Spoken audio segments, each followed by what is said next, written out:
आप देख रहे हैं अल्फा डिफेंस हिंदी में आपका स्वागत है। आज के इस वीडियो में हम लोग बात करने वाले हैं डिफेंस बजट के बारे में। आमतौर पर जब भी डिफेंस बजट निकल कर आता है तो हम लोग एक डिटेल डिस्कशन जरूर करते हैं और इस बार भी हम लोग कुछ वैसा ही करने की कोशिश करेंगे। लेकिन यहाँ पर यह समझना जरूरी है कि ये एक इंटरिम बजट है और आगे चलकर ये रिवाइज होगा।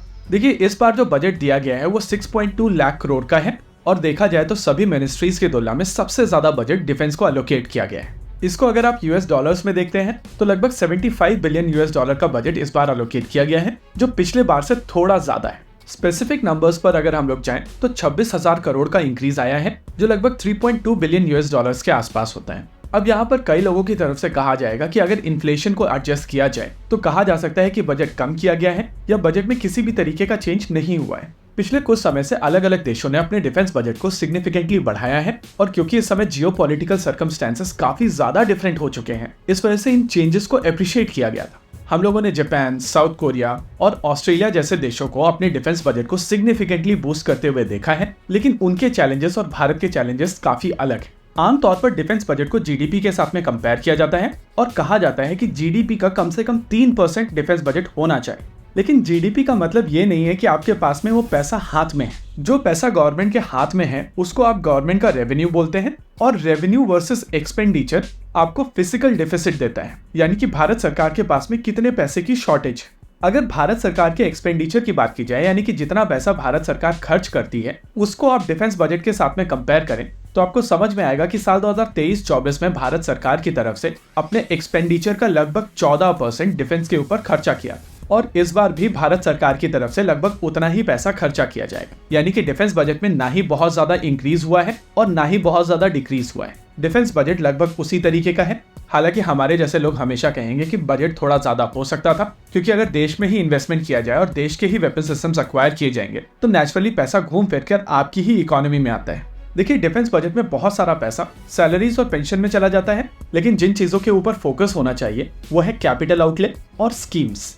साल 2024 और 25 के लिए भारत सरकार की तरफ से डिफेंस में 4 मेजर स्कीम्स डाली गई।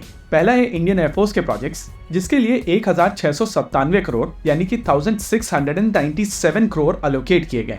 इन प्रोजेक्ट्स के अलावा एयरक्राफ्ट्स और इंजन्स के लिए एडिशनल पैसे अलोकेट किए गए हैं और इसका नंबर है 40,778 करोड़।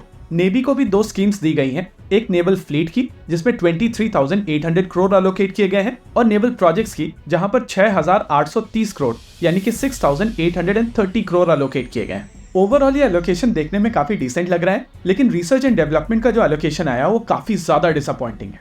पिछले साल लगभग 23,264 करोड़ अलोकेट किए गए थे, लेकिन इस बार 23,855 करोड़ अलोकेट किए गए।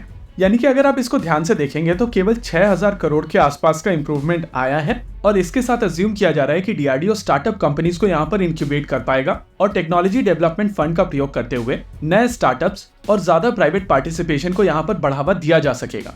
मेरा पर्सनल मानना है कि यहाँ पर एलोकेशन बढ़ाया जा सकता था, लेकिन फिर से बात वहीं पर आ जाती है कि कितना पैसा भारत सरकार के पास में था और भारत सरकार की प्रायोरिटीज क्या क्या थी। मैं पर्सनली सब्सिडीज के बिल्कुल खिलाफ हूँ और एक कंपैरिजन के लिए मैं आपको बता देता हूँ कि यूरिया के लिए जो सब्सिडी दी गई है वो लगभग 1.6 लाख करोड़ की है, जो आपके total research and development budget के 3 गुना है। लेकिन देखने का नजरिया है, बहुत सारे लोग इसको बेहतर कहेंगे, बहुत सारे लोग कहेंगे कि यहाँ पर फ्रीबीज बांटने की कोशिश की गई है, लेकिन यूरिया के ऊपर सब्सिडीज हमेशा से चली आ रही हैं और बहुत सारे फार्मर्स इसके ऊपर डिपेंडेंट होते हैं। इस वीडियो के दौरान हम लोगों ने आपके सामने नंबर्स रखे हैं, अपनी ओपिनियन रखी है और कुछ फैक्ट शेयर करने की कोशिश की है। कमेंट सेक्शन में आप जरूर बताइएगा कि आपको ये बजट कैसा लगा है। इसी के साथ आज के इस वीडियो में रखने केवल इतना ही। वीडियो को अंत तक देखने के लिए धन्यवाद। देखते रहिए अल्फा डिफेंस। जय हिंद।